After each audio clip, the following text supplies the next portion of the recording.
Al Jazeera podcasts.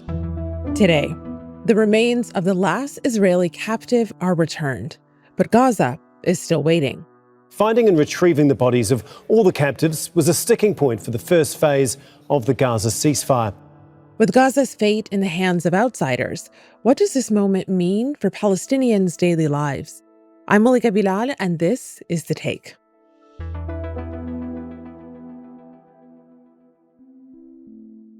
Hey everyone, before we continue with today's show, remember to leave us a comment as you're watching, telling us what you think about this interview and what stories you want us to do next. And if you're listening on your podcast app, leave us a review and rate us, which helps other people find the show. This is Maram Humaid. I am Al Jazeera English digital correspondent in Gaza, and I live now in Gaza City. Maram, welcome back to The Take. It is always good to have you on the show.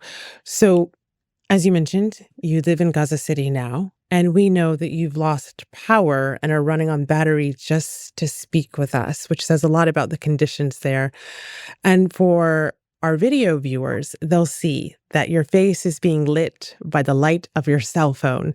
For those who are listening, describe for us how you're doing this interview today. What is your setup?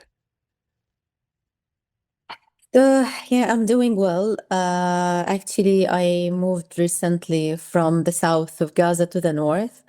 And this has been like a huge transformation for myself.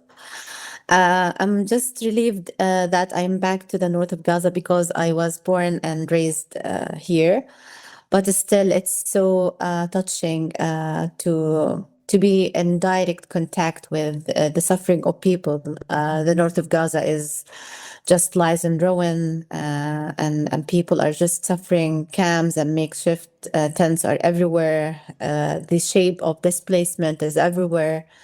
And also the infrastructure is just destroyed. I'm still struggling, with electricity. So I'm relying on generators and splitters and batteries, and also all these alternatives cannot give me even a constant 10 hours of electricity. And this puts a huge pressure on myself as someone working in journalism. Just need to be connected and submitting articles and keeping in touch with the desk. So this is how we are doing, but we're still hopeful that things may improve very soon. Maram, it shows the length and the extent that you had to go to be with us here today to talk about what is now this breaking news. And that is Monday, right before our interview, we learned that Israel announced the remains of the last Israeli captive had been recovered in Gaza. So what do we know about how this happened? This day was a violent day. We woke up to the sounds of bombing, to the sounds of explosions, and Wow. Constant gunfire throughout the day. And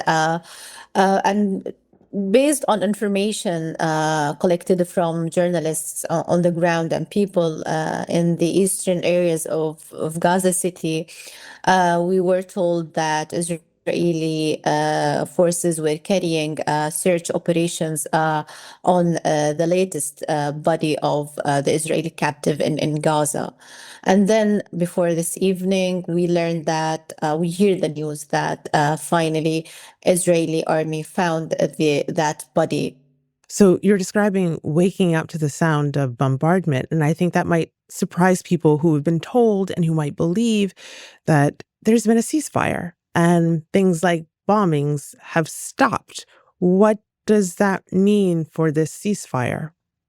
We were hoping, there was a hope since the ceasefire was brokered, that it's just a real ceasefire, that we won't hear the bombardment, the gunfire. We won't hear anymore about people being killed and injured due to the Israeli constant, violations. But unfortunately, this became a daily, reality in Gaza. Like almost every day, there is a victim or one or two being shot at from the Israeli side. So unfortunately, we can't talk. We cannot talk about ceasefire. But comparing to the situation before the so-called ceasefire, uh, we cannot like say that this is like a continuation of war, because we used to hear like 100 people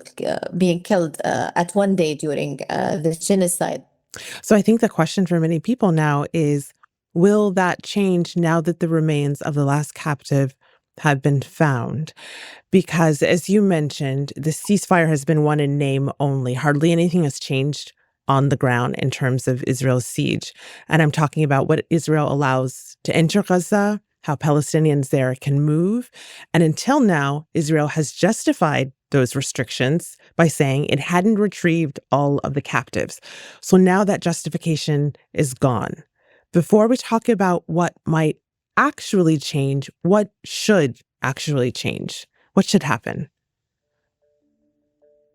Yeah, what we know from Gaza is the handover of this body was tightly linked to political and security negotiations. And for families here, it's a stark reminder of how their lives are dictated by decisions made far from their homes. This moment represents a formal step in the ceasefire process. But for Gazans, it's not a guarantee that borders will open or that aid will flow freely. We heard a lot, but we cannot be hopeful. But all in all, we were just trying to wait until that there is no Israeli excuses. So does this remove the last excuse? Do you think this is the last excuse? Yeah, this is the last excuse. Like during all my family meetings and seeing of friends, people were just occupied with this, with this, like, did they found that body? When they would found this body? These were just in our daily conversation. And it's really ridiculous, actually, just to link the destiny and the fate of people trapped in misery in Gaza amid such situation with finding a body of of an Israeli captive, and what if there is no body? Actually, we have many bodies of Palestinian people that disappeared and that is not retrieved until now. We have thousands of bodies. What about our beloved ones' bodies in Gaza? No one cares about our life and our destiny, and just we are linked to finding a body of an Israeli captive, and no one cares about thousands of people died because they needed to travel, needing the medical care. They needed to go out, and how many people lost many opportunities because they were not able to leave through the Rafah crossing, and the poverty and the dire conditions people are suffering because of banning the aid entry into Gaza. Just so we all remember that, when Palestinians in Gaza are having this conversation about, did they find that body? Where's that body? When is it going to happen?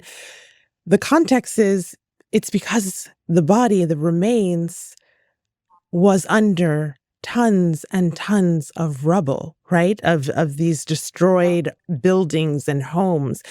Just earlier today, Al Jazeera's correspondent Hind Khozari wrote on the live blog on aljazeera.com about Palestinians still being denied heavy equipment to retrieve their loved ones who were buried under the rubble. So that's the context here behind finding the remains of this last captive versus, as you said, all of the remains of Palestinians who've been killed over these past few years.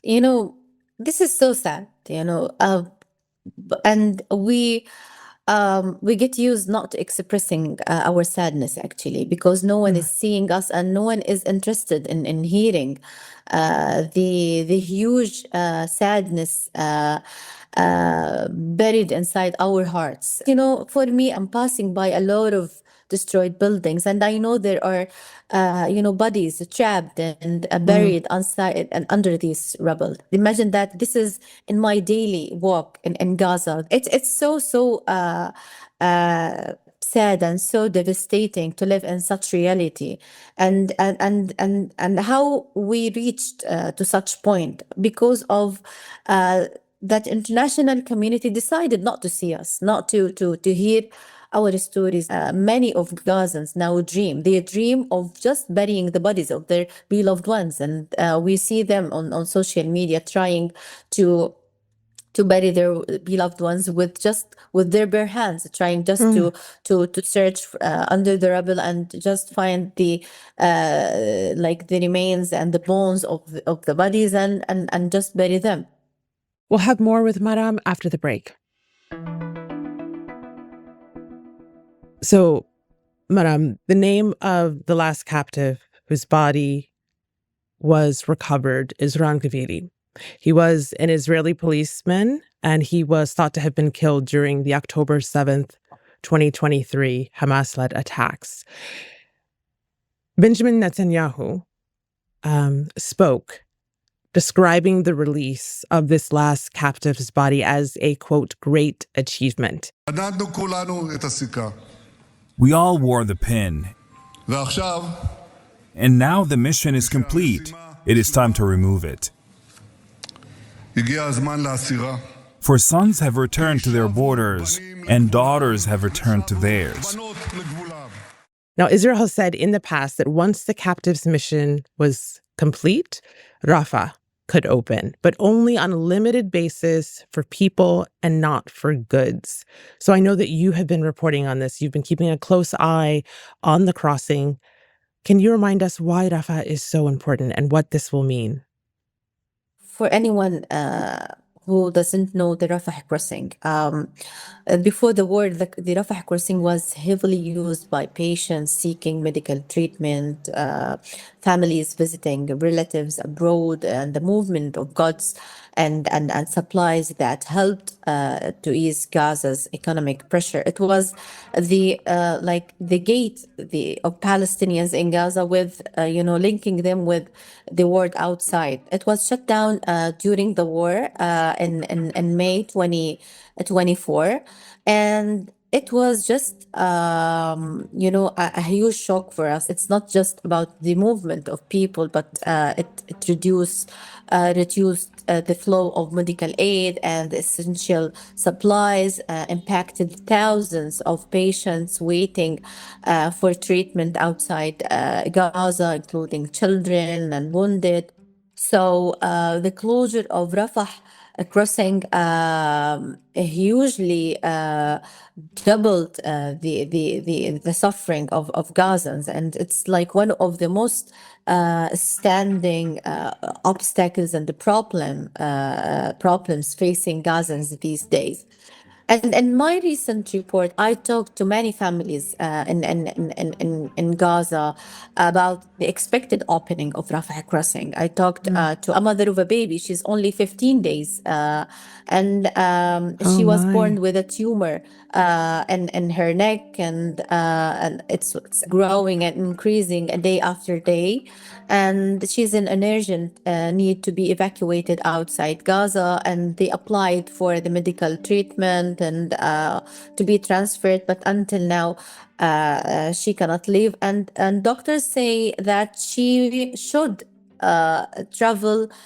She must travel now. And the mother told me that every day the health of this baby is like deteriorating rapidly for her, and she's just waiting for the Rafah crossing to be opened, and hopefully that the name of her daughter be present on the first evacuation list for those patients. So we have many people who are in the waiting list, waiting for the unknown, waiting without without having any idea when this wait will come to end.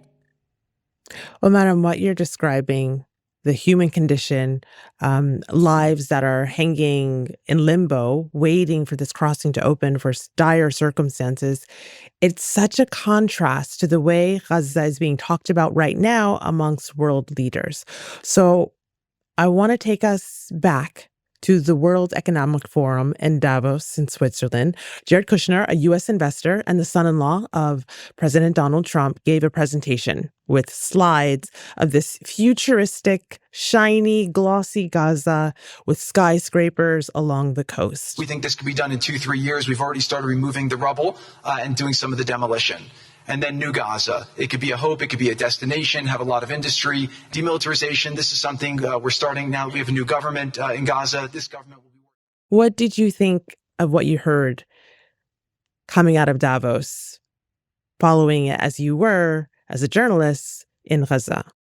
Actually, like seeing that map, that AI map, it felt actually, I won't say that it's shocking, you know, but I felt that we are just dreaming, or just we are living in a nightmare. Like, what is going on? Who told them that we need, like, we want a new Gaza? We don't need a new Gaza. We want the Gaza, city that we are living in, and we've just spent the whole life and just it's about to just reconstruct and allow the reconstruction process into Gaza and rebuild the places without creating this new city that is just alien. And it's not about Gaza Strip. The Gaza Strip, people here have memories. We were just seeing these maps, and people were laughing actually in the streets. And look, this is Gaza. They say that this is Gaza, and they keep walking in the destroyed Gaza and seeing that, oh my God, this is Gaza that they want to create. Are they serious? Their creativity is just out of the place and out of the borders. They are just living in another planet, and we are in our own planet in Gaza. And people are just busy. They are busy looking for food, trying to fix their tents, and they are just busy. They have no internet and electricity to watch these silly news actually, and these silly people are trying to impose maps and projects, and that is far away from the aspirations of people of Gaza. Mm-hmm.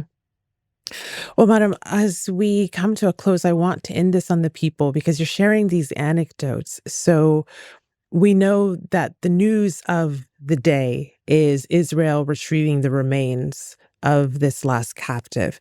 But Gaza officials, hospital officials, also said on Monday that it had received 9 living Palestinian detainees who were released by Israel. And I want to talk about what they will be coming home to, what you and others are living through right now, because we're in the middle of winter.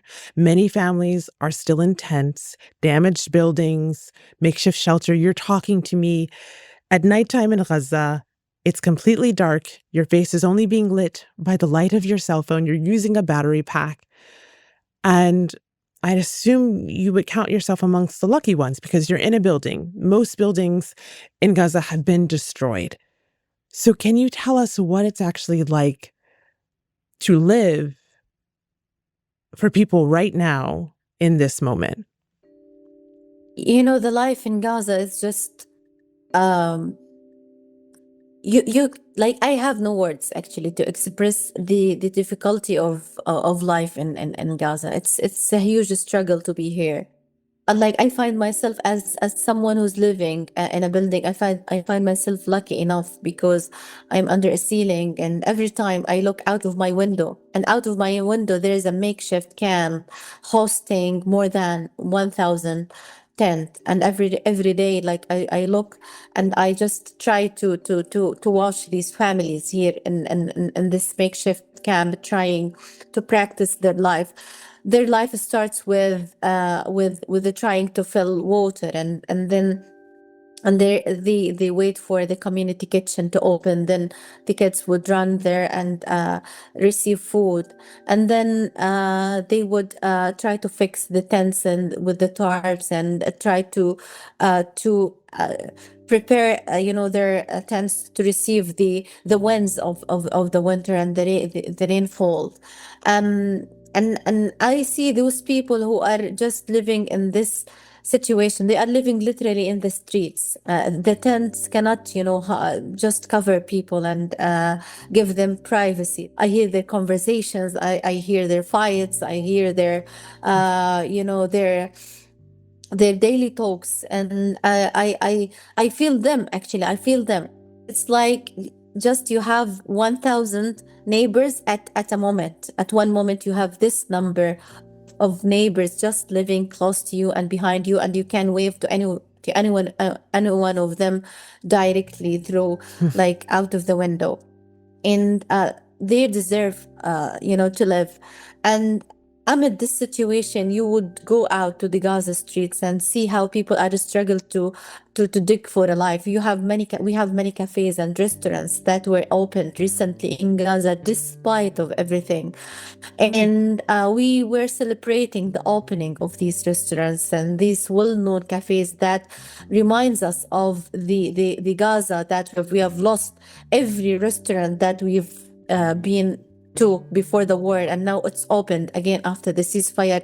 We welcomed it and we just hailed these steps because we were just trying to restore a taste and a